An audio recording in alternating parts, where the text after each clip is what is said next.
덩어리 앤.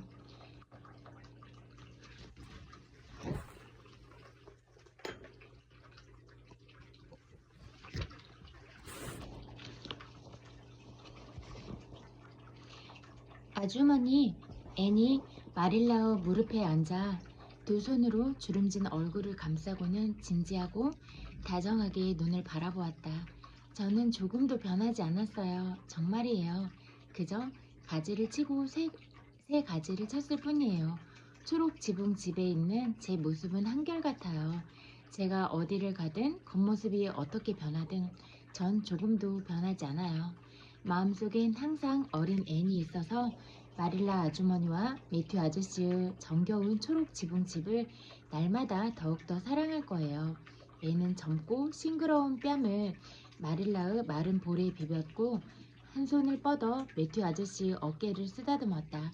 마릴라가 이때의 기분을 앤과 같이 표현할 수 있었다면 모든 것을 제쳐놓고 그렇게 하고 싶었겠지만 성격과 습관 때문에 마릴라는 그저 두 팔로 앤을 부드럽게 안으며 떠나보내지 않으면 얼마나 좋을까 하고 바라기만 했다.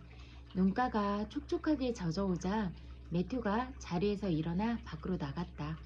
별빛 총총한 여름 밤하늘 아래에서 매튜는 뜰을 지나 포플러 나무가 있는 대문까지 비척비척 걸어갔다.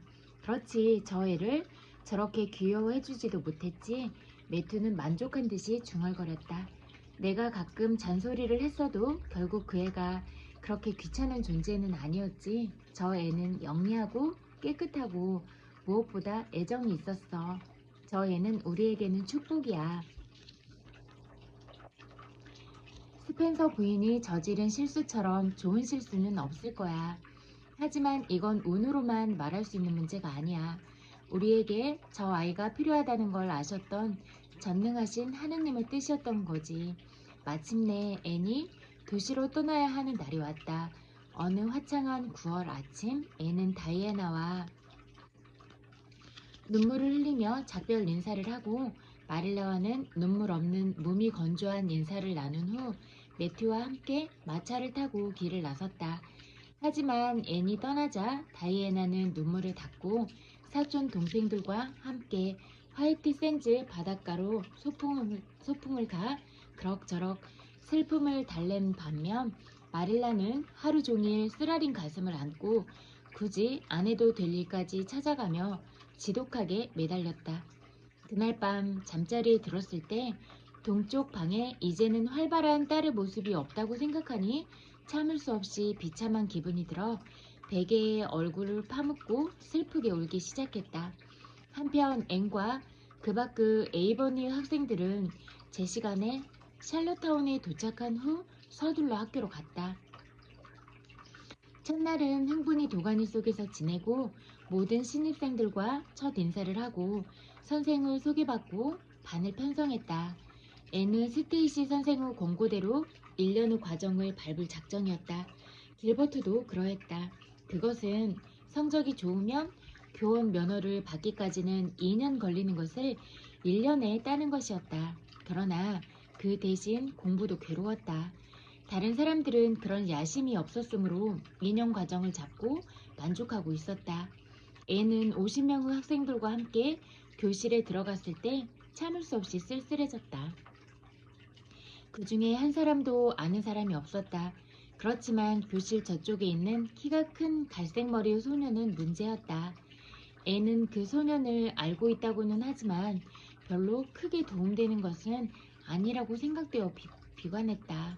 그래도 앤은 둘이 같은 반에 있는 것이 기뻤다. 지금까지 경쟁이 여전히 계속되고 있기 때문이었고 이것으로 하나의 목표가 생긴 셈이 되었다. 길버트는 굳게 결심을 하고 있는 것 같아. 꼭 메달을 따려고 결심한 모양이야. 제인도 루비도 1년 과정에 있었으면 좋았을 텐데 모든 학생이 친구가 된다면 지금같이 나머지 지붕에 있는 고양이 같은 기분이 들지 않을 거야. 여기 있는 어떤 소녀와 친구가 될 수 있을까? 저 갈색 눈을 하고 빨간 블라우스를 입은 아이의 인상이 좋아. 무척 건강해 보이는 아이야. 그리고 저 창문에서 밖을 내다보고 있는 창백한 아이도 좋아 보여.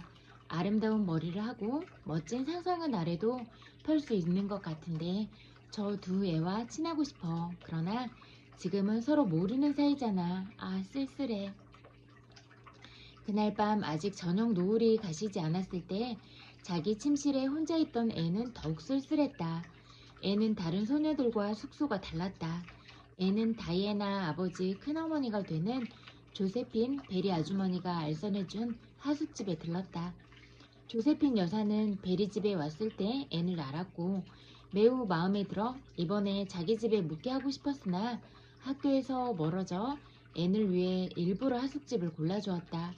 애는 슬픈 눈으로 우중충한 벽지에 그림 한 점 없는 벽, 작은 철제 침대와 빈 책상이 놓인 작고 좁은 방을 둘러보았다. 초록 지붕집은 자기 방이 생각나 목이 울컥 메었다. 그때 마침 조시 파이가 찾아왔다. 곧이어 제인도 찾아왔다. 애는 향수병의 고통에서 구제되어 셋이서 이야기를 시작했다. 학교 이야기, 에이번이 얘기를 하고 있는 동안에 조시가 말했다. 퀸스 아카데미에도 결국 에이블이 장학금이 나오기로 했대. 오늘 그 통지가 왔어. 학교에서는 내일쯤 발표가 되는 것 같아. 에이블이 장학금? 그 순간 애는 가슴이 두근거리고 야심의 지평선이 당장에 펼쳐지는 것을 느꼈다. 조시가 이 소식을 전하기 전까지 애는 최고 야심은 1년 뒤에 1급 교사 자격증을 따고 가능하면 금메달을 받는 것 뿐이었다. 그러나 지금 한순간 애는 목표는 바뀌었다. 자기가 에이브리 장학금을 타서 레드먼드 대학 문과 과정을 수료한 다음 가운데 학사모를 쓰고 졸업식장에 있는 모습을 떠올렸다. 게다가 에이브리 장학생은 국어 성적으로 뽑는 것이었기에 애는 고향이라도 온 듯 마음이 든든했다. 에이브리 장학금은 뉴 브런즈윅에 살던 부유한 실업가가 세상을 떠나면서 재산의 일부를 기부한 것으로 바닷가의 면한 세계주 기준에 따라 그 지역 고등학교와 전문학교에 주어지고 있었다. 퀸스 아카데미가 포함될지 안 될지는 여태껏 미지수였는데 이번에 드디어 결정이 난 것이었다. 학년 말에 국어와 국문학에서 가장 높은 점수를 받은 졸업생이 그 영예를 차지하며 레드먼드 대학에 다니는 4년 동안 매년 200달러를 받게 된다. 그러니 애니 그날 밤 흥분에 들뜬 얼굴로 잠자리에 든 것도 무리는 아니었다. 애는 결심했다. 열심히 공부해서 그 장학금을 타는 거야. 내가 문학사 학위를 받으면 매튜 아저씨가 얼마나 자랑스러워 하실까? 아, 야망을 품는다는 건 정말 멋진 일이야. 이렇게 많은 꿈이 있어서 정말 행복해. 야망에는 결코 끝이 없는 것 같아. 바로 그게 제일 좋은 점이지. 하나의 목표를 이루자마자 또 다른 목표가 더 높은 곳에서 반짝이고 있잖아. 그래서 인생이 재밌는 건가 봐.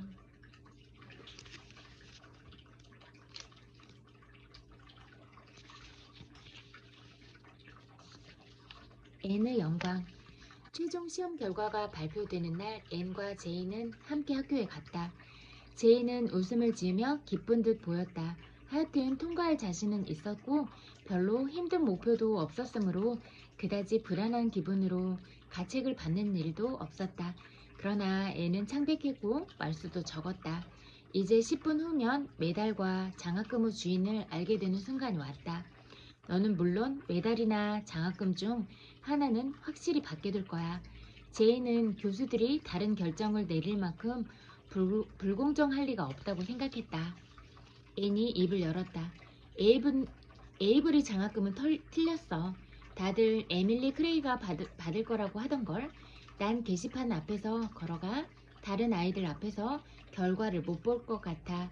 그럴 자신이 없어. 곧바로 여학생 휴게실로 갈래. 내가 보고 와서 말해줘. 제인 혹시 뽑히지 않았더라도 빙빙 돌리지 말고 솔직히 말해줘. 그리고 절대로 동정하지 마. 약속해, 제인. 제인은 굳게 약속했다. 하지만 그럴 필요가 없었다. 학교 계단을 올라가니 복도에서 남자아이, 남자아이들이 길버트 브라이스를 어깨 위에 태우고 매달, 매달, 매달 수상자, 매달 수상자 브라이스 만세라며 목청껏 외치고 있었다. 그 순간 애는 실망한 나머지 가슴이 뜨끔뜨끔 쑤시는 것 같았다. 그렇다면 내가 지고 길버트가 이긴 것일까? 아, 매튜 아저씨가 얼마나 슬퍼하실까? 그때였다. 누군가가 외쳤다. 셜리 양 만세? 에이브리 수상자 만세? 오, 앤 정말 축하해. 잘 됐어. 제이는 숨을 헐떡거렸다. 들은 그대로여서 여자 휴게실로 뛰어들어가서 온 마음에서 우러나는 친구들의 환성을 받고 밀리고 당기고 안겼다. 얘는 제인에게 겨우 속삭였다. 아, 매튜 아저씨와 마릴라 아주머니가 얼마나 기뻐하실까? 당장 편지를 써야겠어. 졸업식 때는 매튜와 마릴라도 참석했다. 두 사람의 눈은 단상 학생들 중에서 오직 한 사람에게 쏠렸다. 연초록색 옷을 입고 발그레한 뺨에 눈이 빛나는 키가 큰 그 여학생은 가장 멋진 글을 낭독했고 사람들은 손짓을 하며 저 학생이 에이블이 장학생이라고 수근거렸다. 앤이 낭독을 마치자 강당에 들어와 처음으로 매튜가 작은 소리로 입을 열었다.